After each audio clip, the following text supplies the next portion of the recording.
Biden Harris తమ నిర్ణయాలతో America ఆర్థిక వ్యవస్థను నాశనం చేశారని ట్రంప్ విరుచుకుపడ్డారు. అబార్షన్ నిషేధాన్ని అమలు చేయడానికి తాను మద్దతు ఇస్తానని చెప్పారు. అమెరికా ప్రయోజనాల కోసం హ్యారిస్ వద్ద ఎలాంటి పథకాలు లేవన్నారు. మరోవైపు ట్రంప్ ప్రజాస్వామ్యంపై దాడి చేశారని, ఆయన తిరిగి ఎన్నికైతే అమెరికాకు ఇబ్బందినని హ్యారిస్ కౌంటర్ ఇచ్చారు. అబార్షన్ పై నిర్ణయం మహిళదినని, దీనిపై ట్రంప్ మాట్లాడొద్దని సూచించారు.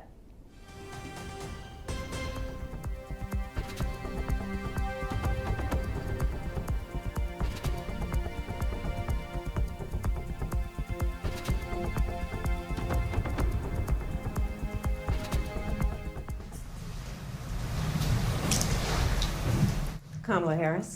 Let's have a good debate. Nice to see you. Have fun. Thank you. Welcome to you both. It's wonderful to have you. It's an honor to have you both here tonight. Clarify here, you bring up Springfield, Ohio, and ABC News did reach out to the city manager there. He told us there have been no credible reports of specific claims of pets being harmed, injured, or abused by individuals within the immigrant community. Well, I've seen people on television. Let me just say here, this is the people on television say my dog was taken and used for food. So maybe he said that, and maybe that's a good thing to say for a city manager. I'm not taking this from but television. But the people I'm on taking it from television the city saying manager. their dog was eaten by the people that went there. Right, breaking news చూస్తున్నాం. Biden Harris తమ నిర్ణయాలతో America ఆర్థిక వ్యవస్థను నాశనం చేశారని Trump విరుచుకుపడ్డారు. అబార్షన్ల నిషేధాన్ని అమలు చేయడానికి తాను మద్దతిస్తానని చెప్పారు. అమెరికా ప్రయోజనాల కోసం హ్యారిస్ వద్ద ఎలాంటి పథకాలు లేవన్నారు.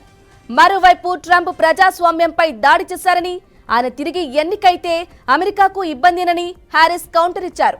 అబార్షన్లపై నిర్ణయం మహిళదేనని, దీనిపై ట్రంప్ మాట్లాడొద్దని సూచించారు.